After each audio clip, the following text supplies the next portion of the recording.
ಇವಾಗ ಹೊಸದು multi chef all in one air fryer ಒಂದು ಹೊಸದು ಇಂಟ್ರೊಡ್ಯೂಸ್ ಆಗಿದೆ. ಇದರಲ್ಲಿ ಏನೇನು ಬರುತ್ತೆ ಅಂತ ನೋಡಿ. ಫಸ್ಟು ಒಂದು manual book, recipe book,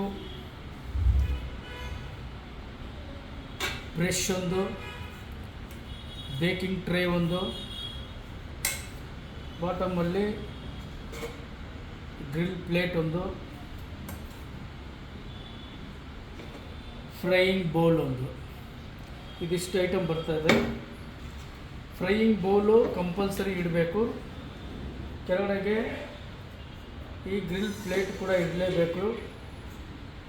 next baking ಮಾಡುವಾಗ ನಾವು ಕೇಕು ಇದೆಲ್ಲ ಮಾಡುವಾಗ ಬೇಕಿಂಗ್ ಟ್ರೇನ ಯೂಸ್ ಮಾಡ್ಕೋಬೋದು. ಅದರ್ವೈಸ್ ಇಲ್ಲಾಂದರೆ ಡೈರೆಕ್ಟಾಗಿ ಇಲ್ಲಿ ನಾವು ಯೂಸ್ ಮಾಡ್ಬೋದು.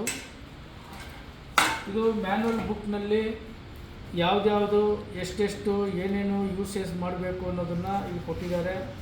ಮತ್ತು ಯಾವ ಟೆಂಪ್ರೇಚರ್ನಲ್ಲಿ ಇಟ್ಟು ಯೂಸ್ ಮಾಡಬೇಕು, ಈಚ್ ಒನ್ನು ಪ್ರೀ ಹೀಟು ಎಷ್ಟು ಮಾಡಬೇಕು, ಇದೆಲ್ಲವೂ ಕೂಡ ಇಲ್ಲಿ ಕೊಟ್ಟಿದೆ.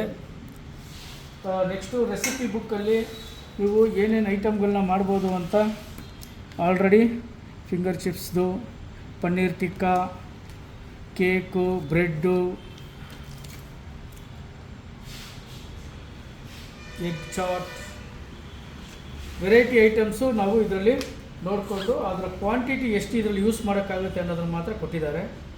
ಒಂದು ಸಲ ಹೇಗೆ ಇದು ಆನ್ ಆಗುತ್ತೆ ಅಂತ ಒಂದು ಸಲ ನಾವು ಚೆಕ್ ಮಾಡೋಣ. ಫಸ್ಟು ಪ್ಲಗ್ ಹಾಕಿದ್ದೀವಿ, ಆನ್ ಮಾಡಿದ್ದೀವಿ. ನೋಡಿ, ಭಾಳ ಸಿಂಪಲ್ ಇದೆ. ಫಸ್ಟ್ ಆನ್ ಬಟನ್ ಒತ್ತಬೇಕು. ನೆಕ್ಸ್ಟು ಟೆಂಪ್ರೇಚರ್ ಸೆಟ್ ಮಾಡಬೇಕು. 160 ಬರ್ತಾಯಿದೆ. ನಾವು ಯಾವ ಕುಕ್ಕಿಂಗ್ ಹೋಗ್ತಾಯಿದ್ದೀವಿ ಆ ಕುಕ್ಕಿಂಗು ನಾವು 200ವರೆಗೂ ಸೆಟ್ ಆಗುತ್ತೆ. ಅದಕ್ಕಿಂತ ಕಡಿಮೆ ಅಂತಾದರೆ 100 ಡಿಗ್ರಿವರೆಗೂ ಬರುತ್ತೆ.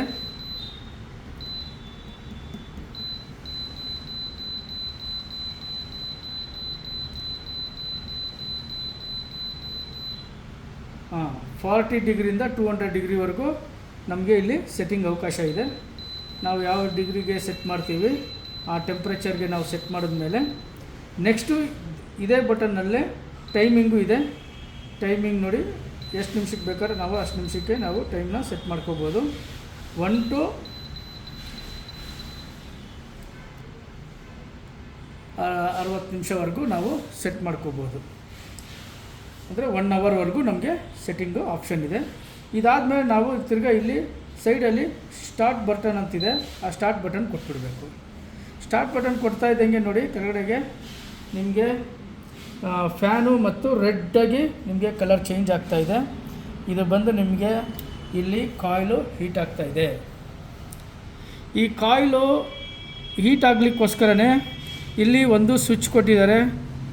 ಈ ಪಾಯಿಂಟಲ್ಲಿ ಈ ಸ್ವಿಚ್ಚು ಮೈಕ್ರೋ ಸ್ವಿಚ್ಚು, ಈ ಮೈಕ್ರೋ ಸ್ವಿಚ್ಚು ಇದು ಆನ್ ಆದ್ರೇ ನಿಮಗೆ ಇಲ್ಲಿ ಕಾಯಿಲು ಫುಲ್ಲು ರೆಡ್ ಇದಾಗುತ್ತೆ, ಅದು ಬಿಟ್ಟರೆ ಆಫ್ ಆಗುತ್ತೆ. ಈ ಪಾಯಿಂಟ್ ಬಂದು ನಿಮಗೆ ಇಲ್ಲಿ ಟಚ್ ಆಗೋದ್ರಿಂದ, ಈ ಪಾಯಿಂಟ್ ಇಲ್ಲಿ ಟಚ್ ಆಗೋದ್ರಿಂದ, ಈ ಪಾಯಿಂಟ್ ಬಂದು ಈ ಸ್ವಿಚ್ಚಿಗೆ ಪ್ರೆಸ್ ಆಗೋದ್ರಿಂದನೇ ಇದು ಹೀಟ್ ಆಗುತ್ತೆ.